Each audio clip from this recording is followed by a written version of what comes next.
2 Samuel chapters 13 through 15. And it came to pass after this that Absalom, the son of David, had a fair sister whose name was Tamar. And Amnon, the son of David, loved her. And Amnon was so vexed that he fell sick because of his sister Tamar, for she was a virgin, and it seemed hard to Amnon to do anything unto her. But Amnon had a friend whose name was Jonadab, the son of Shimeah, David's brother. And Jonadab was a very subtle man. And he said unto him, Why, O son of the king, art thou thus lean from day to day? Wilt thou not tell me? And Amnon said unto him, I love Tamar, my brother Absalom's sister. And Jonadab said unto him, Lay thee down on thy bed, and feign thyself sick. And when thy father cometh to see thee, say unto him, Let my sister Tamar come, I pray thee, and give me bread to eat, and dress the food in my sight, that I may see it, and eat from her hand. So Amnon lay down and feigned himself sick, and when the king was come to see him, Amnon said unto the king, Let my sister Tamar come, I pray thee, and make me a couple of cakes in my sight, that I may eat from her hand. Then David sent home to Tamar, saying, Go now to thy brother Amnon's house, and dress him food. So Tamar went to her brother Amnon's house, and he was laid down. And she took dough, and kneaded it, and made cakes in his sight, and did bake the cakes. And she took the pan, and poured them out before him, but he refused to eat. And Amnon said, Have out all men from me. And they went out every man from him. And Amnon said unto Tamar, Bring the food into the chamber, that I may eat from thy hand. And Tamar took the cakes which she had made, and brought them into the chamber to Amnon her brother. And when she had brought them near unto him to eat, he took hold of her, and said unto her, Come, lie with me, my sister. And she answered him, Nay, my brother, do not force me, for no such thing ought to be done in Israel. Do not thou this folly. And I, whither shall I carry my shame? And as for thee, thou wilt be as one of the fools in Israel. Now therefore, I pray thee, speak unto the king, for he will not withhold me from thee. Howbeit, he would not hearken unto her voice, but being stronger than she, he forced her, and lay with her.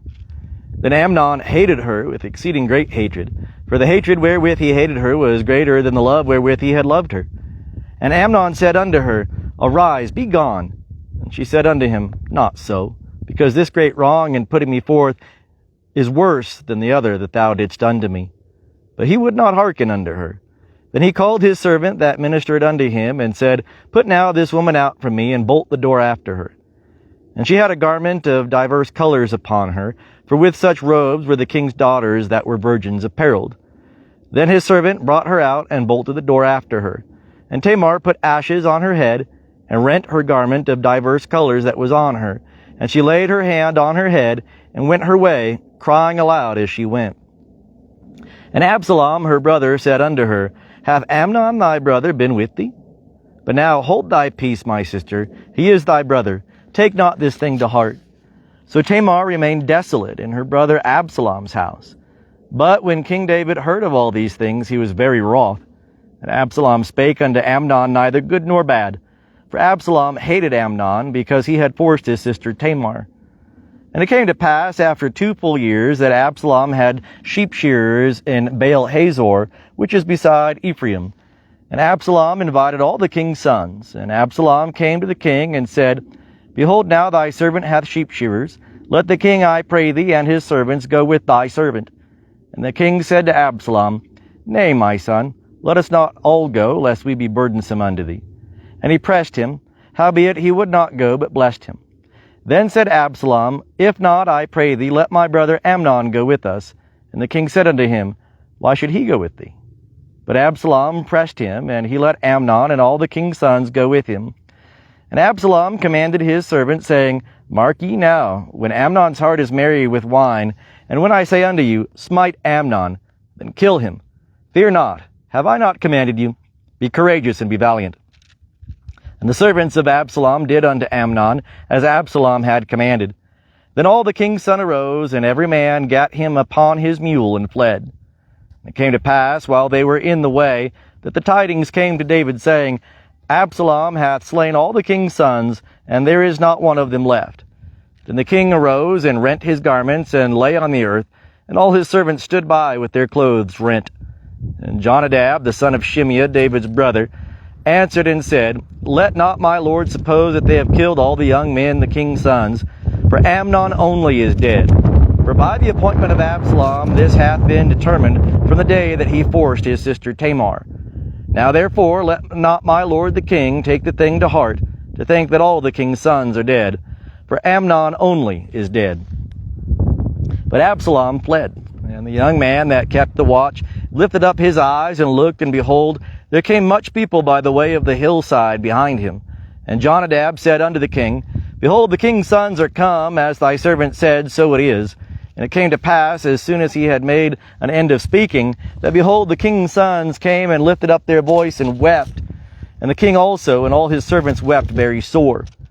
But Absalom fled and went to Talmai, the son of Ammihur, king of Geshur. And David mourned for his son every day.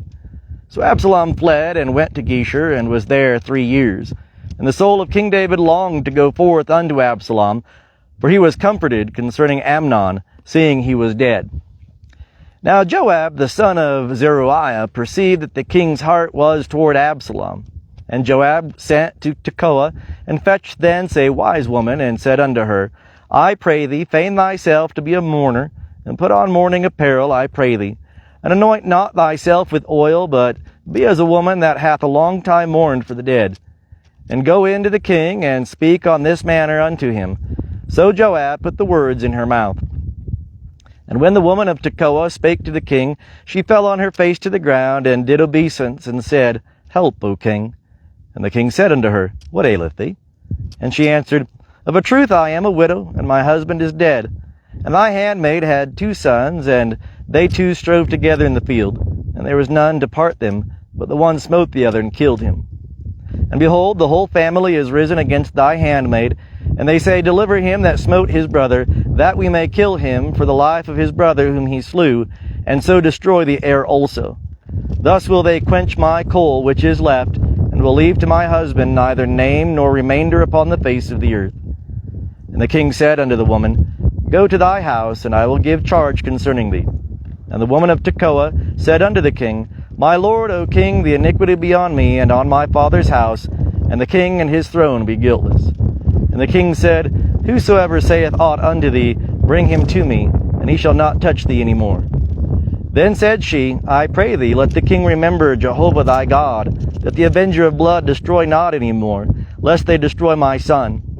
And he said, As Jehovah liveth, there shall not one hair of thy son fall to the earth. Then the woman said, Let thy handmaid, I pray thee, speak a word unto my lord the king. And he said, Say on. And the woman said, Wherefore then hast thou devised such a thing against the people of God? For in speaking this word the king is as one that is guilty, in that the king doth not fetch home again his banished one. For we must needs die, and are as water spilt on the ground, which cannot be gathered up again. Neither doth God take away life, but deviseth means that he that is banished be not an outcast from him. Now therefore, seeing that I am come to speak this word unto my lord the king, it is because the people have made me afraid. And my handmaid said, I will now speak unto the king. It may be that the king will perform the request of his servant. For the king will hear to deliver his servant out of the hand of the man that would destroy me and my son, together out of the inheritance of God. Then thy handmaid said, Let, I pray thee, the word of my lord the king be comfortable. For as an angel of God, so is my lord the king to discern good and bad, and Jehovah thy God be with thee. Then the king answered and said unto the woman, Hide not from me, I pray thee, aught that I shall ask thee. And the woman said, Let my lord the king now speak. And the king said, Is the hand of Joab with thee in all this? And the woman answered and said, As thy soul liveth, my lord the king, none can turn to the right hand or to the left from aught that my lord the king hath spoken. For thy servant Joab, he bade me, and he put all these words in the mouth of thy handmaid. To change the face of the matter, hath thy servant Joab done this thing. And my lord is wise, according to the wisdom of an angel of God, to know all things that are in the earth. And the king said unto Joab, Behold, now I have done this thing. Go therefore, bring the young man Absalom back. And Joab fell to the ground on his face, and did obeisance, and blessed the king.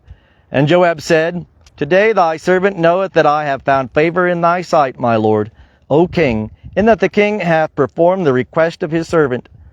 So Joab arose and went to Geshur and brought Absalom to Jerusalem. And the king said, Let him turn to his own house, but let him not see my face. So Absalom turned to his own house and saw not the king's face. Now in all Israel there was none to be so much praised as Absalom for his beauty. From the sole of his foot even to the crown of his head, there was no blemish in him. And when he cut the hair of his head, now it was at every year's end that he cut it, because it was heavy on him. Therefore he cut it. He weighed the hair of his head at 200 shekels after the king's weight. And unto Absalom there were born 3 sons and 1 daughter, whose name was Tamar. She was a woman of a fair countenance. And Absalom dwelt 2 full years in Jerusalem, and he saw not the king's face. Then Absalom sent for Joab to send him to the king, but he would not come to him. And he sent again a second time, but he would not come. Therefore he said unto his servants, See, Joab's field is near mine, and he hath barley there. Go and set it on fire. And Absalom's servants set the field on fire. Then Joab arose and came to Absalom unto his house, and said unto him, Wherefore have thy servants set my field on fire? And Absalom answered Joab, Behold, I sent unto thee, saying, Come hither, that I may send thee to the king, to say, Wherefore am I come from Geshur? It were better for me to be there still. Now therefore let me see the king's face, and if there be iniquity in me, let him kill me. So Joab came to the king and told him. And when he had called for Absalom, he came to the king, and bowed himself on his face to the ground before the king. And the king kissed Absalom. And it came to pass after this, that Absalom prepared him a chariot and horses, and 50 men to run before him. And Absalom rose up early, and stood beside the way of the gate. And it was so, that when any man had a suit which should come to the king for judgment, that Absalom called unto him, and said, Of what city art thou? And he said, Thy servant is of one of the tribes of Israel. And Absalom said unto him, See, thy matters are good and right, but there is no man deputed of the king to hear thee. Absalom said moreover, Oh, that I were made judge in the land, that every man who hath any suit or cause might come unto me, and I would do him justice. And it was so, that when any man came nigh to do him obeisance, he put forth his hand, and took hold of him, and kissed him. And on this manner did Absalom to all Israel that came to the king for judgment. So Absalom stole the hearts of the men of Israel. And it came to pass at the end of 40 years, that Absalom said unto the king, I pray thee, let me go and pay my vow which I have vowed unto Jehovah in Hebron. For thy servant vowed a vow while I abode at Geshur in Syria, saying, If Jehovah shall indeed bring me again to Jerusalem, then I will serve Jehovah. And the king said unto him, Go in peace. So he arose and went to Hebron. But Absalom sent spies throughout all the tribes of Israel, saying, As soon as ye hear the sound of the trumpet, then ye shall say, Absalom is king in Hebron. And with Absalom went 200 men out of Jerusalem that were invited, and went in their simplicity, and they knew not anything. And Absalom sent for Ahithophel, the Gilonite, David's counselor from his city, even from Gilo, while he was offering the sacrifices. And the conspiracy was strong, for the people increased continually with Absalom. And there came a messenger to David, saying, The hearts of the men of Israel are after Absalom. And David said unto all his servants that were with him at Jerusalem, Arise and let us flee, for else none of us shall escape from Absalom. Make speed to depart, lest he overtake us quickly, and bring down evil upon us, and smite the city with the edge of the sword. And the king's servant said unto the king, Behold, thy servants are ready to do whatsoever my lord the king shall choose. And the king went forth, and all his household after him, and the king left 10 women that were concubines to keep the house. And the king went forth, and all the people after him, and they tarried in Bethmerach. And all his servants passed on beside him, and all the Kerethites, and all the Pelethites, and all the Gittites, 600 men that came after him from Gath, passed on before the king. Then said the king to Ittai the Gittite, Wherefore goest thou also with us? Return and abide with the king, for thou art a foreigner, and also an exile. Return to thine own place. Whereas thou camest but yesterday, should I this day make thee go up and down with us, seeing I go whither I may? Return thou, and take back thy brethren. Mercy and truth be with thee. And Ittai answered the king and said, As Jehovah liveth, and as my lord the king liveth, Surely in what place my lord the king shall be, whether for death or for life, even there also will thy servant be. And David said to Ittai, Go and pass over. And Ittai the Gittite passed over, and all his men and all the little ones that were with him. And all the country wept with a loud voice, and all the people passed over. The king also himself passed over the brook Kidron, and all the people passed over toward the way of the wilderness. And lo, Zadok also came, and all the Levites with him, bearing the ark of the covenant of God. And Abiathar went up until all the people had done passing out of the city. And the king said unto Zadok, Carry back the ark of God into the city. If I shall find favor in the eyes of Jehovah, he will bring me again, and show me both it and his habitation. But if he say thus, I have no delight in thee, behold, here am I. Let him do to me as seemeth good unto him. The king said also unto Zadok the priest, Art thou not a seer? Return into the city in peace, and your 2 sons with you, Ahimaaz thy son, and Jonathan the son of Abiathar. See, I will tarry at the fords of the wilderness until there come word from you to certify me. Zadok therefore and Abiathar carried the ark of God again to Jerusalem, and they abode there. And David went up by the ascent of the Mount of Olives, and wept as he went up. And he had his head covered, and went barefoot, and all the people that were with him covered every man his head, and they went up, weeping as they went up. And one told David, saying, Ahithophel is among the conspirators with Absalom. And David said, O Jehovah, I pray thee, turn the counsel of Ahithophel into foolishness. And it came to pass that when David was come to the top of the ascent, where God was worshipped, behold, Hushai the Archite came to meet him with his coat rent, and earth upon his head. And David said unto him, If thou passest on with me, then thou wilt be a burden unto me. But if thou return to the city, and say unto Absalom, I will be thy servant, O king, as I have been thy father's servant in time past, so will I now be thy servant. Then wilt thou defeat for me the counsel of Ahithophel. And hast thou not there with thee Zadok and Abiathar the priests? Therefore it shall be that what thing soever thou shalt hear out of the king's house, thou shalt tell it to Zadok and Abiathar the priests. Behold, they have there with them their 2 sons, Ahimaaz Zadok's son, and Jonathan Abiathar's son. And by them ye shall send unto me everything that ye shall hear.